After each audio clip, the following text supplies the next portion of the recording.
Você está ouvindo Em Signo, um podcast que procura sentidos e significados na arte de ensinar algo a alguém. Uma produção de Pedro Bittencourt.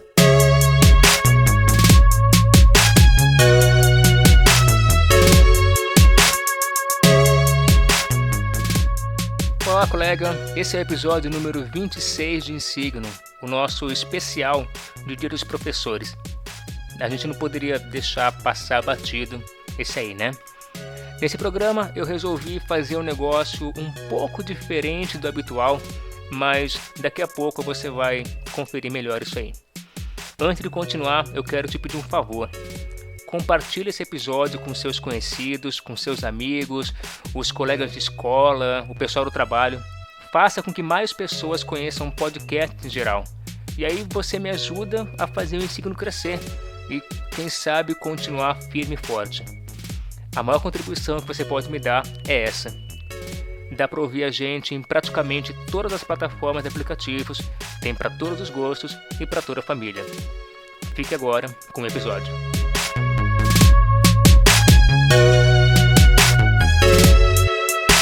No dia 15 de outubro de 1827, Pedro I, na época comandante do Império do Brasil, promulgava um decreto imperial que criava o ensino elementar no país.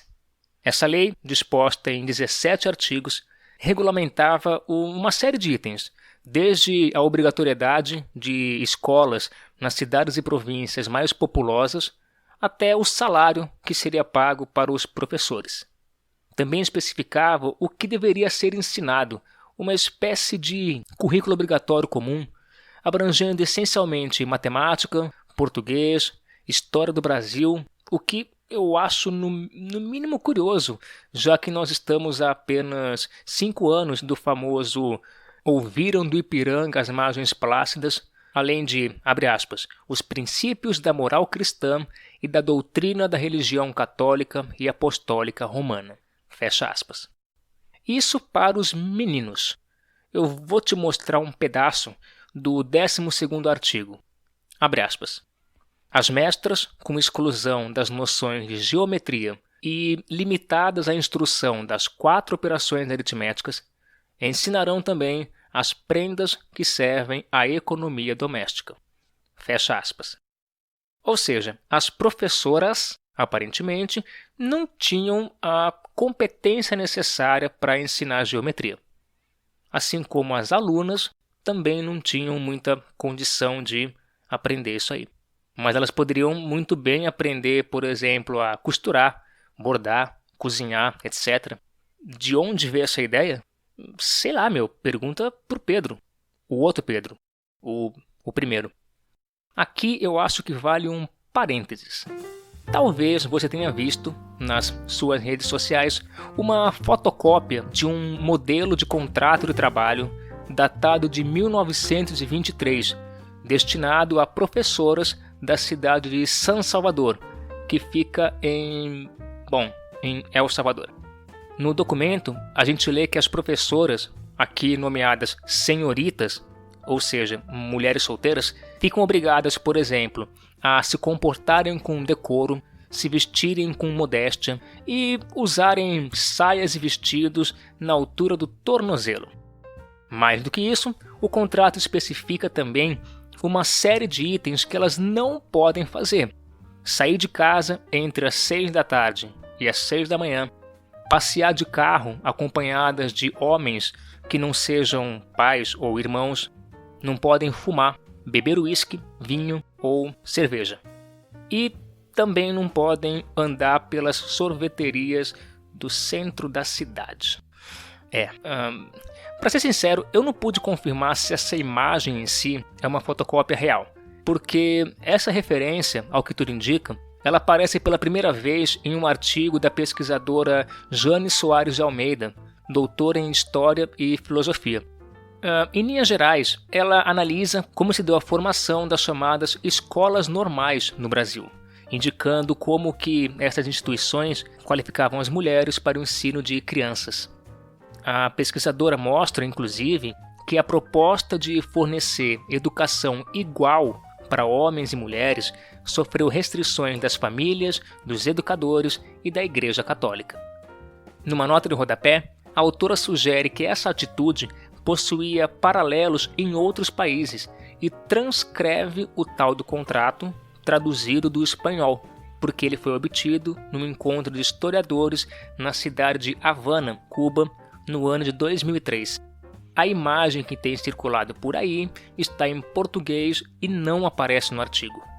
Apesar de tudo isso, essa situação pode ser verdadeira. Como de costume, todas as referências que eu estiver utilizando aqui, você vai poder encontrar depois no post que acompanha o episódio. Mas vamos voltar ao decreto de 1827. É curioso também o que se lê no 15º artigo. Ele deixa claro que os castigos serão praticados pelo método Lancaster. Não fica muito claro quem será castigado, mas eu imagino que sejam alunos. E eu nem me importei muito em pesquisar o que é esse método. Tem coisas que às vezes é melhor nem jogar no Google. Há 72 anos, em 15 de outubro de 1947, o professor paulista Samuel Becker teve a ideia de utilizar essa mesma data para realizar uma confraternização entre professores, alunos e familiares em sua escola. Literalmente um dia de folga, para dar uma amenizada nesse segundo semestre, que é sempre muito cansativo para nossa classe profissional. Parece que a ideia deu certo. 16 anos depois, ou seja, em 1963, João Goulart, na época presidente da República dos Estados Unidos do Brasil, assinou o Decreto Federal 52.682, oficializando nacionalmente o Dia do Professor como feriado escolar. O artigo 3º diz que, para comemorar o Dia do Professor, os estabelecimentos de ensino promoverão solenidades enaltecendo a função do mestre na sociedade moderna, fazendo participar os alunos e as famílias. Então, é isso o que nós faremos aqui hoje, no 26º episódio de Insigno.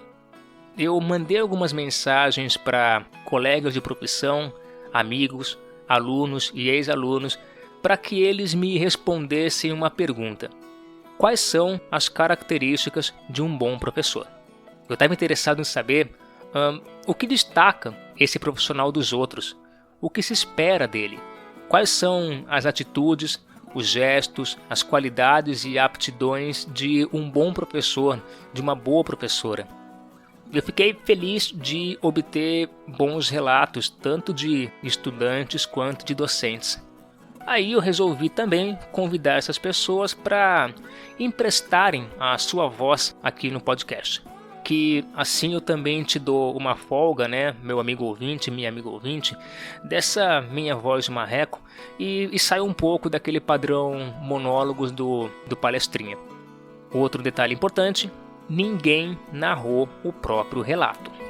Eu pedi para que alguns professores gravassem depoimentos dados por alunos e também convenci alguns alunos a narrarem depoimentos que os professores deram. Então vamos ver primeiro, na voz de alunos, o que os nossos professores escreveram.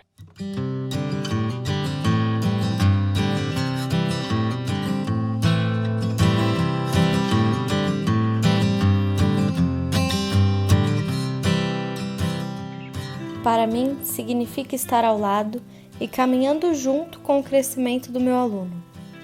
Ter uma prática reflexiva, apresentar habilidades socioemocionais para lidar com as problemáticas discentes, ser autoridade sem autoritarismo e amar o que faz mesmo com tantos desafios diários.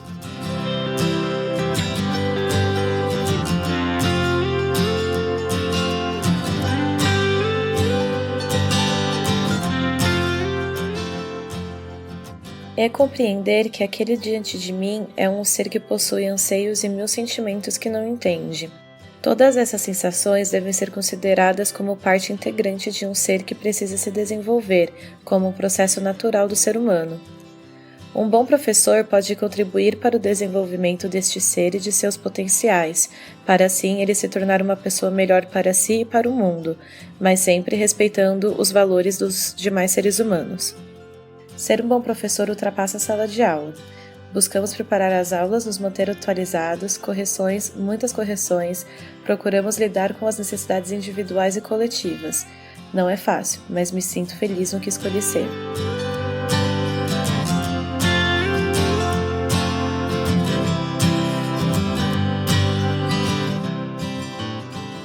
É aquele profissional que troca informações e experiências com seus alunos. Para mim, ser professor é aprender com as relações humanas, é me conhecer como pessoa, com meu lado de sombra e meu lado de luz. Ser professor é ensinar tudo aquilo que um dia outro professor me ensinou.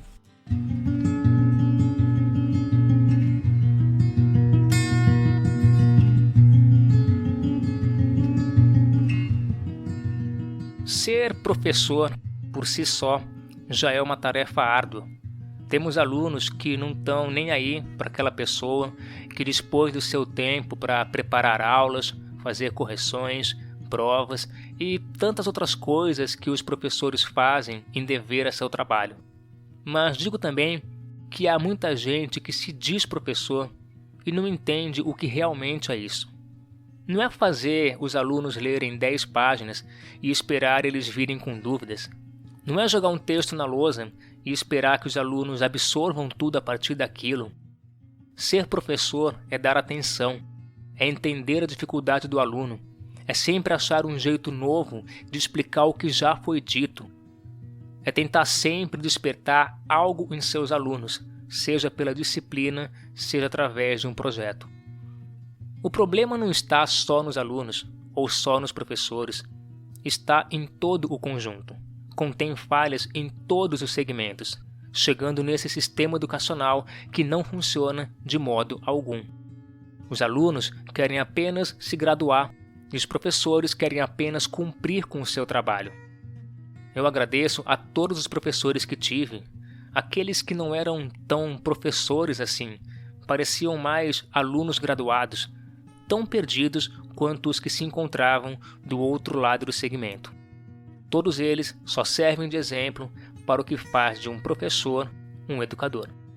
Acho que, além de ensinar suas disciplinas, os professores ensinam seus alunos muitas lições. Eles estão sempre dispostos a te ajudar, seja dentro ou fora da sala de aula.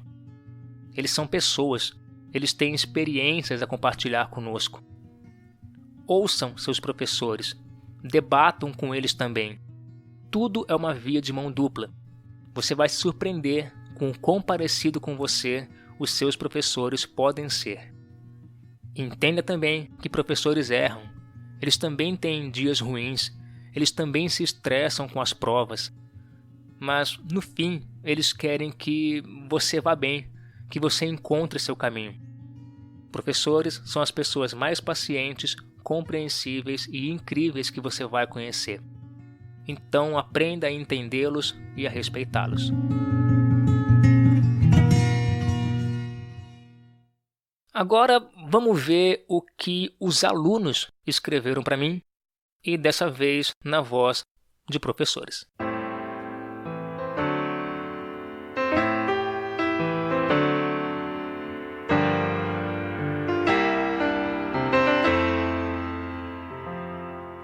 Para mim, um bom professor é aquele que não está preocupado com notas ou vestibulares, e sim que quer e ama passar adiante o que sabe, transmitir seus conhecimentos. Esse, ao meu ver, é o significado de ensinar. Dá até gosto de aprender. Me sinto privilegiada em dizer que poucos dos professores que tive até agora não eram assim. Tive um professor de biologia que ensinava de um jeito tão leve, tão contagiante. Não sei se ele tinha plano de aula, mas definitivamente não precisava. Explicava as coisas sem complicar, usando o linguajar dos alunos. Dava para ver que ele gostava muito da matéria e de explicá-la.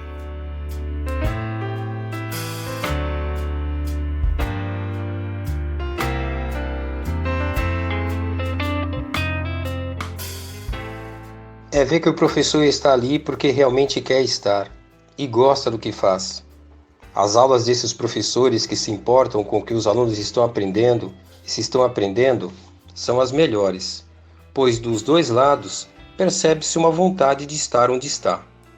Claro que muitas vezes o professor leva problemas pessoais para a sala de aula e seria bom se pudessem relaxar um minuto antes de começar a matéria, para não descontar nos alunos. Uma das coisas que os professores podem fazer durante a aula é perceber no plano de aula que eles fizeram se os alunos conseguiram entender. Se não funcionou, fazer de uma outra maneira, ao invés de ficarem bravos porque os alunos não compreenderam coisas simples.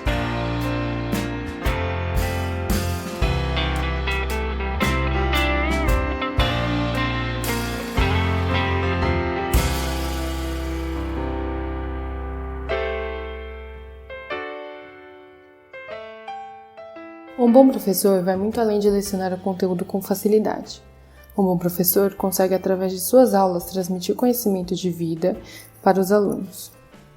Bons professores não são aqueles que apenas passam a matéria, mas sim aqueles que os ajudam. Bons professores entendem quando sua turma está cansada, desgastada e dá uma folga a eles.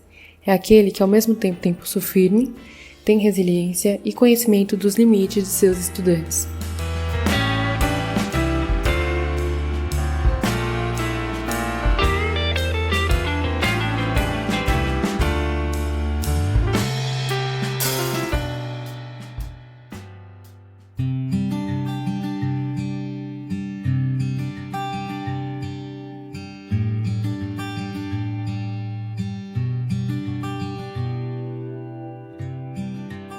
Durante meu colegial, muitas coisas me fizeram mudar e me tornar a pessoa que eu sou hoje.